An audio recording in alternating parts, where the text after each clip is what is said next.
वर्णों के प्रकार, इन पे हमने चर्चा की थी। वर्ण मुख्यतः 3 प्रकार के होते हैं। स्वर वर्ण जिन्हें अचवर्ण भी कहते हैं, व्यंजन वर्ण जिन्हें हल वर्ण के नाम से भी जानते हैं, और अयोगवाह वर्ण। ठीक है, यहाँ हमने चर्चा की थी स्वर वर्ण। संस्कृत भाषा में 13 स्वर होते हैं। उन 13 स्वरों को 3 भागों में हमने डिवाइड किया था। कौन कौन से भागों में डिवाइड किया था? 1 नंबर पे आश्व स्वर वर्ण, 2 नंबर पे दीर्घ स्वर वर्ण, और तीसरे नंबर पे सूक्ष्म स्वर वर्ण। ये हमने पढ़ लिया था। ह्रस्व स्वर वर्ण, दीर्घ स्वर वर्ण और प्लुत स्वर वर्ण। ठीक है, इसके बाद में हम व्यंजन वर्णों के बारे में बता रहे थे। व्यंजन वर्ण की परिभाषा यानी व्यंजन वर्ण क्या होते हैं, इसके बारे में आपको लिखवा दिया गया था। ठीक है, व्यंजन वर्णों को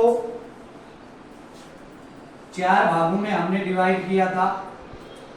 कौन कौन से 4 भाग थे? नंबर 1 स्पर्श व्यंजन वर्ण, नंबर 2 अंतस्थ व्यंजन वर्ण, आगे पीछे हो सकता है कोई दिक्कत नहीं। अंतस्थ व्यंजन वर्ण,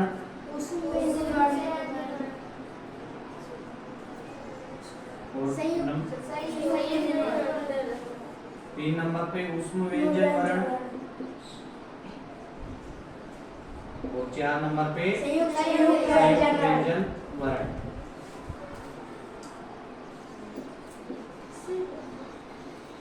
संयुक्त व्यंजन वर्ण। ठीक है बेटा, यहां तक कल आपको लिखवा दिया था। व्यंजन वर्ण वे वर्ण होते हैं जिनका उच्चारण करते समय हमें दूसरे वर्णों की आवश्यकता पड़ती है, अर्थात हमें स्वर वर्णों की आवश्यकता होती है इनका उच्चारण करते समय या इनको लिखते समय। ठीक है, जब तक इनके अंदर व्यंजन वर्ण, इनके अंदर स्वर वर्ण शामिल नहीं करते हैं, तब तक यह वर्ण आधा होता है। क्या होता है? आधा। और आधे वर्ण को प्रदर्शित करने के लिए हम इसके नीचे हलंत का चिन्ह लगाते हैं। ठीक है, ये सारी बातें हो गई थी।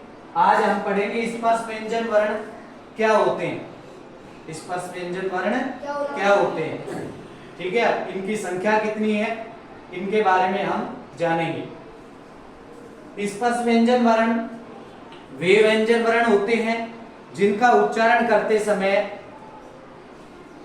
हमारी मुंह के अंदर जो जिह्वा होती है, वो जिह्वा मुंह के विशेष भागों को छूती है, स्पर्श करती है। इस वजह से इनका नाम स्पर्श व्यंजन वर्ण पड़ा है। कैसे लेकर मैं तक इनकी संख्या 25 होती है। कितनी होती है? 25। कैसे लेकर मैं तक इनकी संख्या 25 होती है। एक बार के लिए मैं इसको मिटा देता हूं। अभी लिख लो आप, पहले ये लिख लो। नंबर 1 डाल के लिखो स्पर्श व्यंजन वर्ण। स्पर्श व्यंजन वर्ण।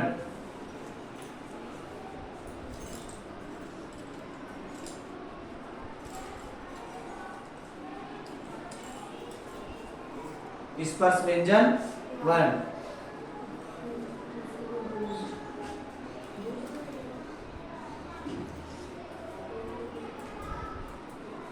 लिखो इससे आगे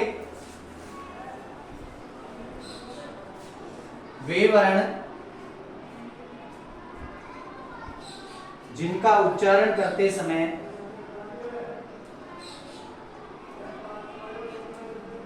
वे वर्ण जिनका उच्चारण करते समय, थोड़ा फास्ट लिखो, वे वर्ण जिनका उच्चारण करते समय हमारी जिह्वा, हमारी जिह्वा, जिह्वा यानी जीव, हमारी जिह्वा,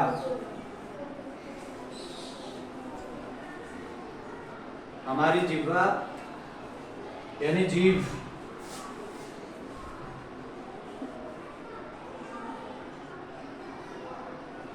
मुंह के विशेष भागों को, मुंह के विशेष भागों को छूती है।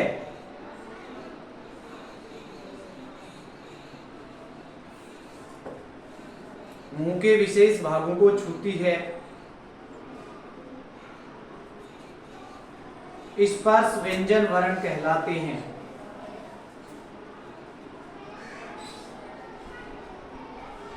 स्पर्श व्यंजन वर्ण कहलाते हैं। स्पर्श व्यंजन वर्ण कहलाते हैं। इनकी संख्या, इनकी संख्या कैसे लेकर मैं तक,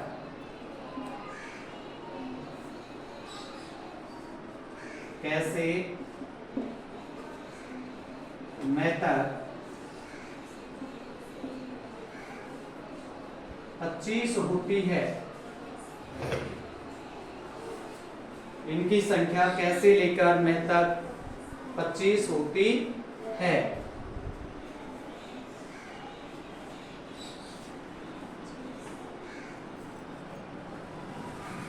इनकी संख्या कैसे लेकर मैं तक 25 होती है। लिख लिया यहां तक? यस। देखिए एक बार, सभी इधर देखेंगे।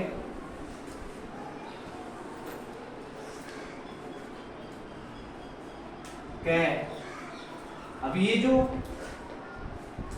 कै है, इसके बाद में कै है, इन सब के नीचे मैंने हलंत का चिन्ह लगाया है। देखते जाओ, जैसे कै है, गे, घे और अणे, इन सब के नीचे हलंत का चिन्ह लगा है, क्योंकि ये व्यंजन वर्ण है और व्यंजन वर्ण को जब भी लिखते हैं तो उसके नीचे हलंत का चिन्ह लगाया जाता है। ठीक है, ये कै वर्ग हो गया। फिर इसके बाद में आएगा चे वर्ग, चे, छे, जे, झे और ये टे, है, टे, ढे और अणे, पे, थे, पे, धे, ने, पे, फे, पे, धे, में।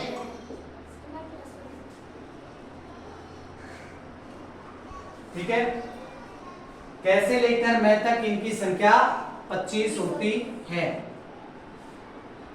ओके, अब देखो बेटा, इनको थोड़ा सा आपको और समझना है। ये जो कै के अंदर, ये जो कै वाली लाइन है, इस लाइन के अंदर हम देख रहे हैं कितने अक्षर हैं? 5। इसी प्रकार से इस लाइन में भी कितने हैं? 5। इसमें भी कितने हैं? 5। इसका मतलब सब लाइनों में कितने कितने हैं? 5। ठीक है, एक लाइन में 5, अपने पास 5 लाइन है, पांचों लाइनों में 25, पांचों लाइनों में कितने हो गए? 25 वर्ण हो गए। ठीक है, कैसे लेकर मैं तक इनकी संख्या 25 होती है। आगे आपको ध्यान रखना है बेटा, जब भी मैं आपको संधि करवाऊंगा उस समय इन चीज इनकी इसकी जरूरत रहेगी। ये जो कै की लाइन है, इस कै वाली लाइन को, पूरी लाइन को सम्मिलित रूप से हम कै वर्ग कहते हैं। क्या कहेंगे? कै वर्ग।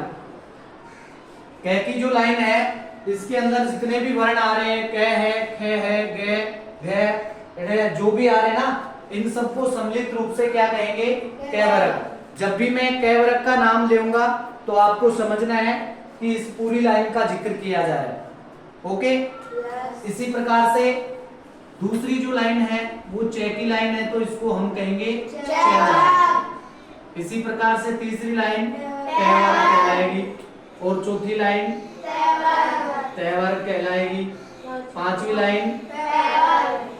ये जो स्पर्श व्यंजन वर्ण है इनको 5 वर्गों में बांट दिया हमने, कै वर्ग, चे वर्ग, टे वर्ग, ते वर्ग और पे वर्ग। इस प्रकार से 5 वर्गों में हमने बांट दिया। एक वर्ग के अंदर कितने अक्षर हो गए? 5 अक्षर, ठीक है। ऐसे ही पांचों लाइनें जो है, पांचों पंक्तियों को मिलाएंगे तो 25 वर्ण आ जाएंगे, जिन्हें स्पर्श व्यंजन वर्ण के नाम से जानते हैं। समझ में आ गया? इसको उतारने की जरूरत है, ठीक है। अब इसके बाद में हम दूसरा इसका प्रकार देखेंगे, व्यंजन वर्णों का दूसरा प्रकार। ये तो लिख लिया था ना सबने, कैसे लेकर मैं तक इनकी संख्या 25 होती है, ठीक है। आप ऐसे लिखो इसको, अभी ये लिख लो, कै वर्ग, चे वर्ग, टे वर्ग, ते वर्ग और पे वर्ग। कै, चे, टे, ते, पे, 5 वर्ग हो गए। और इन पांचों वर्गों के जो वर्ण होते हैं वो भी आपको लिखने हैं। चूंकि ये सारे व्यंजन वर्ण हैं, अभी हम व्यंजन वर्ण पढ़ रहे हैं, तो जो भी व्यंजन वर्ण होगा उसके नीचे हलंत का चिन्ह अवश्य लगेगा।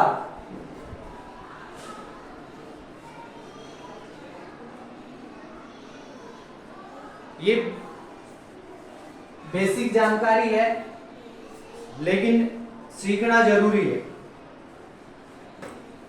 ये चीज समझ में आएगी, इसके बाद में आगे संधि, समास, प्रत्यय, उपसर्ग वगैरह करवाएंगे तो वो समझ में आ जाएंगे।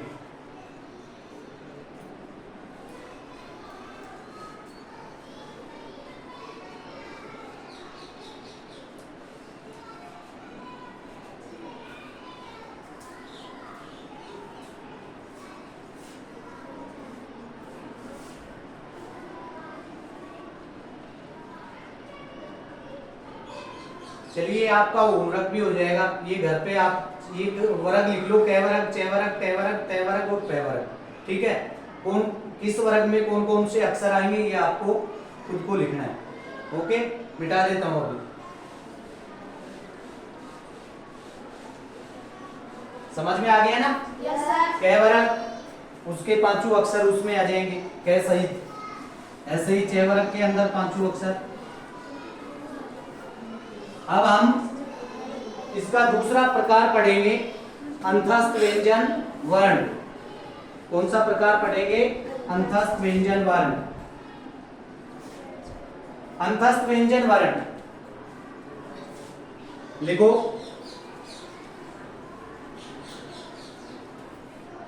अंतस्थ व्यंजन वर्ण, विवरण चिन्ह लगा के लिखना शुरू करो। अंतस्थ व्यंजन वर्ण।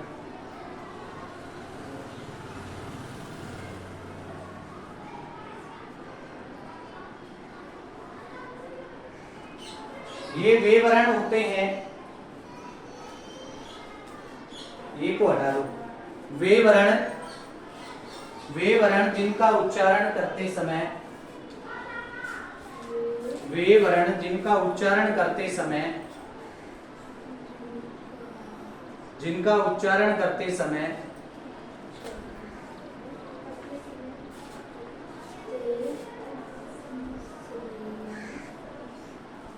जिनका उच्चारण करते समय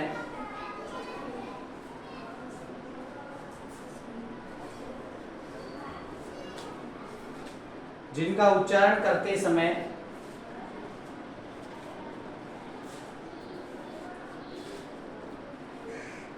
हमारी श्वास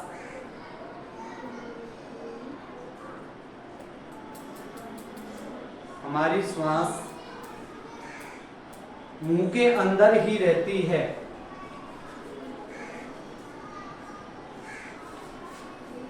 श्वास मुंह के अंदर ही रहती है।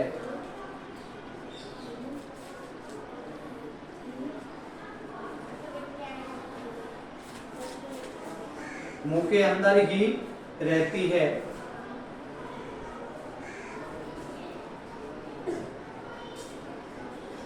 इनकी संख्या 4 होती है।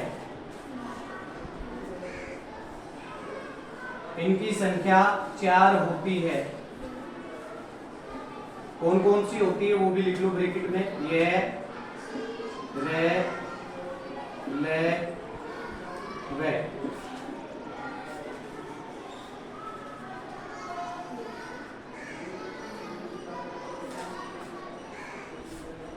अंतस्थ का अर्थ ही होता है अंदर स्थित। अंतस्थ का अर्थ होता है अंदर स्थित। ये लिख लिए। इनकी संख्या 4 होती है। यह रे ले वे। ठीक है। उसके बाद में लिखो व्यंजन ऊष्म व्यंजन वर्ण। कौन सा प्रकार? ऊष्म व्यंजन वर्ण।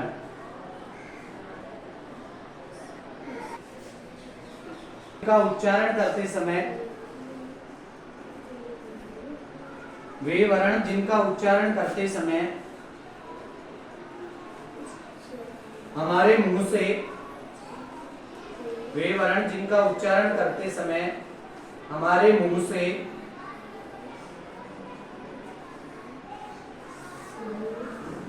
ऊष्मा निकलती हो, ऊष्मा निकलती हो, ऊष्मा गर्मी, हमारे मुंह से ऊष्मा निकलती हो, ऊष्म व्यंजन वर्ण कहलाते हैं। ऊष्म व्यंजन वर्ण कहलाते हैं। इनकी संख्या 4 होती है। इनकी संख्या 4 होती है। कौन कौन से होते हैं उनको देख लो।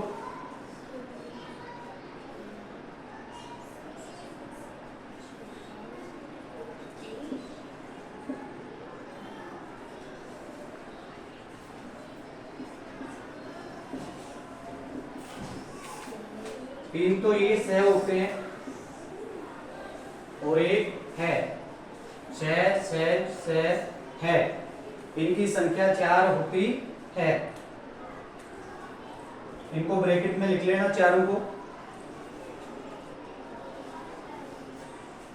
इनकी संख्या 4 होती है।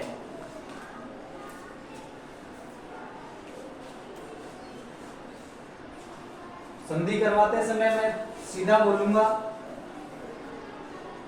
ऊष्म व्यंजन वर्ण, अंतस्थ व्यंजन वर्ण, स्पर्श व्यंजन वर्ण, इस प्रकार से। या कै वर्ग, चय वर्ग, तो आपको ध्यान रखना है कि कै वर्ग में कौन कौन से वर्ण आएंगे, चय वर्ग में कौन से आते हैं, टय में कौन से आते हैं, तय वर्ग में कौन से आते हैं, पै वर्ग में कौन से आते हैं। इसी प्रकार से अंतस्थ व्यंजन वर्ण होते हैं, वो कौन कौन से होते हैं। ऊष्म व्यंजन वर्ण है, वो कौन कौन से होते हैं, उनको आपको ध्यान रखना पड़ेगा। ठीक है।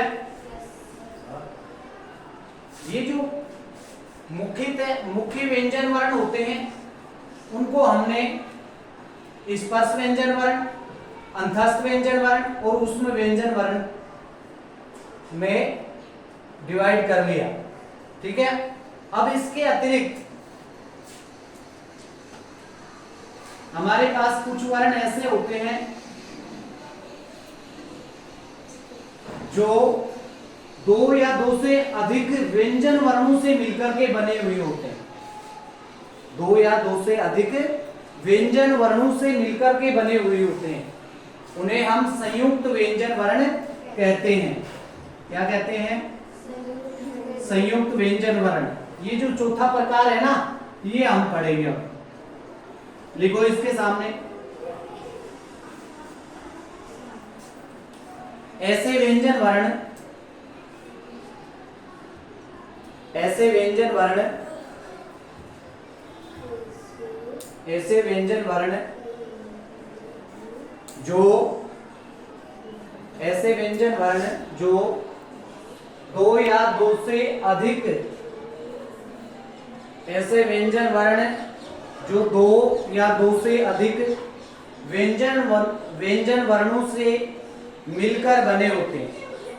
ऐसे व्यंजन वर्ण जो दो या दो से अधिक व्यंजन वर्णों से मिलकर बने होते हैं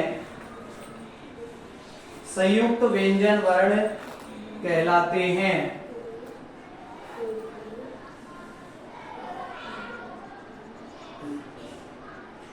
दो या दो से अधिक व्यंजन वर्णों से मिलकर बने होते हैं संयुक्त व्यंजन वर्ण कहलाते हैं। इनकी संख्या 4 है। इनकी संख्या 4 है।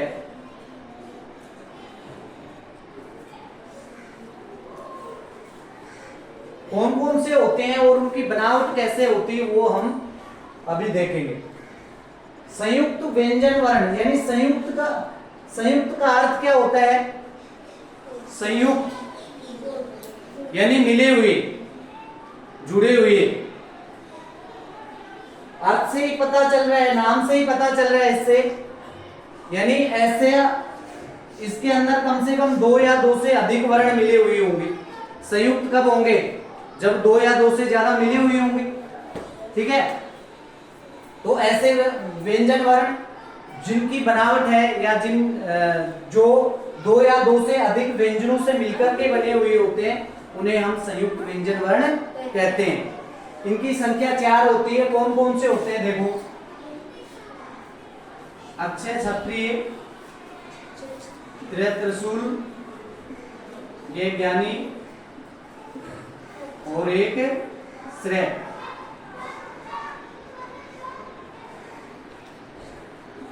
ये 4 होते हैं। अब इन चारों की बनावट कैसे होती है उसको हम देखेंगे। सबसे पहले बात करते हैं अक्षय क्षत्रिय। इसकी बनावट कैसे है? कै भी कैसा होगा? आधा ही होगा, क्योंकि खुद ही आधा है ना। लेकिन इसके साथ में एक वर्ण और मिला हुआ है षटकोण वाला, ये भी आधा। ठीक है बेटा, यदि इसके नीचे हलंत नहीं लगा है इसका मतलब इसमें कोई ना कोई स्वर मिला हुआ हो। ठीक है ना। अभी आधा यानी हलंत लगा के रखा है, इसका मतलब ये आधा है, व्यंजन वर्ण ही है, इसमें अब स्वर मिलाने की जरूरत नहीं है। त्रिशूल है, इसकी बनावट कैसे होती है? तय प्लस रे। ये ज्ञानी है, इसकी बनावट थोड़ी सी अलग है, जय प्लस ये और शय संजम वाला प्लस रे। इनको मिलाने से श्रेय का निर्माण हुआ है। देखो चारों को देखो एक बार। अक्षय क्षत्रिय किससे बना है? कै और से। त्रै किससे बना है? कै और से। ये जय और ये से, और श्रेय से और रे से। इस प्रकार ये संयुक्त व्यंजन वर्ण हो गई। ठीक है, अब हमारे पास एक तीसरा प्रकार बचा है। वर्णों का तीसरा प्रकार बचा है, कौन सा है? अयोगवाह्य वर्ण। चलो एक बार उसके बारे में भी देखते हैं, बात करते हैं।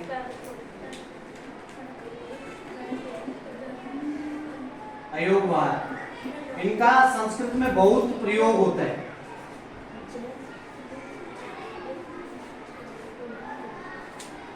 केवल एनार से लेकर के यानी हिंदी वर्णमाला की बात करें, ऐसे लेकर गे ज्ञानी तक सारे अक्षर हमने पढ़ लिए, लेकिन बीच में 2 अक्षर हमने छोड़ दिए थे, 2 वर्ण हमने छोड़ दिए थे। कौन कौन से छोड़े थे? अंग और अ। ठीक है, ये जो दो वर्ण बच गए, ये दोनों वर्ण ही अयोगवाह्य वर्ण होते हैं। लिख लो, अंग और अ।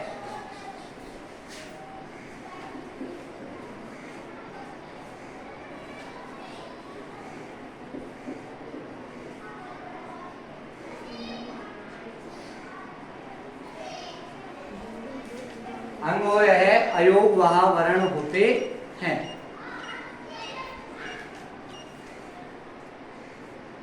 अयोगवाह वर्ण कहलाते हैं, लिख लो, है ना। ये दो अयोगवाह वर्ण कहलाते हैं।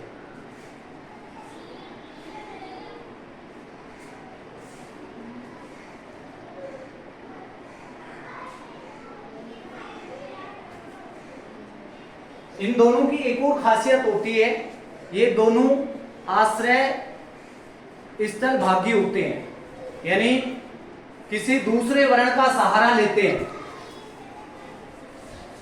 किसी दूसरे वर्ण का सहारा लेते हैं। ठीक है, ये जो होता है ना, ये नासिके होता है, नाक में बोला जाता है, और ये जो है इसके अंदर है की ध्वनि आती है, आधे है की ध्वनि आती है। जैसे राम है, अब हिंदी में तो इसको हम पढ़ेंगे राम, लेकिन इसके आगे एक इसका चिन्ह लगा दिया, विसर्ग का चिन्ह, इसको विसर्ग के नाम से जानते हैं। ठीक है ना। अब ये विसर्ग का चिन्ह लगाया तो इसका मतलब इसमें आधे है की ध्वनि आएगी और एक्स्ट्रा। ठीक है, तो इसको कैसे पढ़ेंगे, राम है, कैसे पढ़ेंगे, राम है।